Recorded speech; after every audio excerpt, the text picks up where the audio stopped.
विश्व भर में कोहराम मचा रहे कोरोना के खिलाफ लड़ाई में भारत का कद और बढ़ गया है। ये कद इसलिए बढ़ा है क्योंकि भारत को वैश्विक जिम्मेदारी मिल गई है। केंद्रीय स्वास्थ्य मंत्री डॉक्टर हर्षवर्धन को WHO के 34 सदस्यीय कार्यकारी बोर्ड का अध्यक्ष चुना गया है।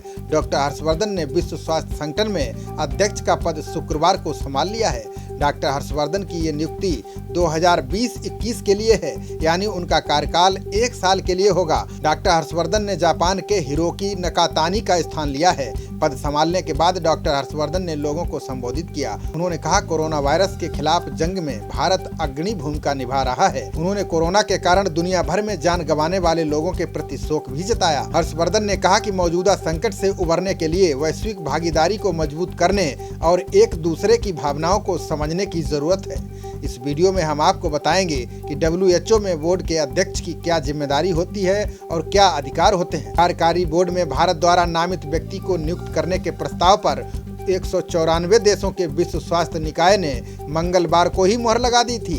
पिछले साल WHO के दक्षिण पूर्व एशिया समूह ने कार्यकारी बोर्ड में 3 साल के लिए भारत के प्रतिनिधि का सर्वसम्मति से चुनाव करने का फैसला किया था। पिछले साल ये तय किया गया था कि इस बार भारतीय उम्मीदवार कार्यकारी बोर्ड के अध्यक्ष होंगे। एक अधिकारी ने बताया कि WHO का ये पद पूर्णकालिक कार्य नहीं है। इसका मतलब है कि डॉक्टर हर्षवर्धन को कार्यकारी बोर्ड की बैठक की सिर्फ अध्यक्षता करनी होगी। साल में कम से कम 2 बार बोर्ड की बैठक होती है। मुख्य बैठक आमतौर पर जनवरी में होती है। दूसरी बैठक अपेक्षाकृत छोटी होती है, ये मई में होती है। मई वाली मीटिंग वर्ल्ड हेल्थ असेंबली की मीटिंग के तुरंत बाद होती है। इस बार 18-19 मई को वर्ल्ड हेल्थ असेंबली की मीटिंग हुई। इसी दौरान WHO ने बोर्ड के 10 नए सदस्यों के नामों का फाइनल ऐलान किया। आपके मन में सवाल उठ रहा होगा कि ये एग्जीक्यूटिव बोर्ड क्या होता है, ये कैसे बनता है। दरअसल वर्ल्ड हेल्थ असेंबली यानी WHO अपने 194 सदस्य देशों में से 34 देशों का चुनाव करती है। फिर ये सभी देश अपने यहाँ से एक ऐसे व्यक्ति को नॉमिनेट करते हैं। नॉमिनेट होने वाले व्यक्ति के लिए शर्त होती है कि इस व्यक्ति को हेल्थ के क्षेत्र की काफी जानकारी होना चाहिए। यानी कुल 34 देशों में 34 लोगों को प्रतिनिधि बनाया जाता है। यही लोग मिलकर एग्जीक्यूटिव बोर्ड बनाते हैं। बोर्ड में हर देश 3 साल के लिए सदस्य होता है। इन्हीं सदस्य देशों के प्रतिनिधियों में से किसी एक व्यक्ति को चेयरमैन बनाया जाता है। चेयरमैन का कार्यकाल 1 साल का होता है। ये पद सभी 34 सदस्य देशों के बीच रोटेट होता रहता है। आप जरूर सोच रहे होंगे कि इस बोर्ड का क्या काम होता है। इसकी जानकारी के लिए बता दें कि वर्ल्ड हेल्थ असेंबली जो फैसले लेती है,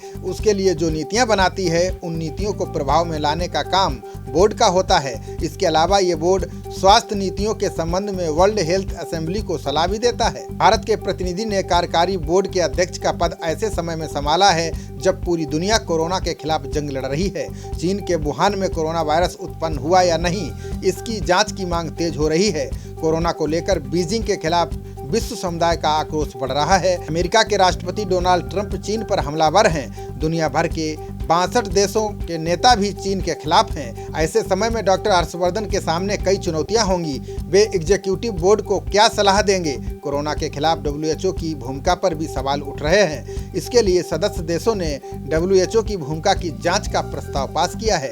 WHO कोरोना को लेकर दुनिया को आगाह करने के मामले में निशाने पर है।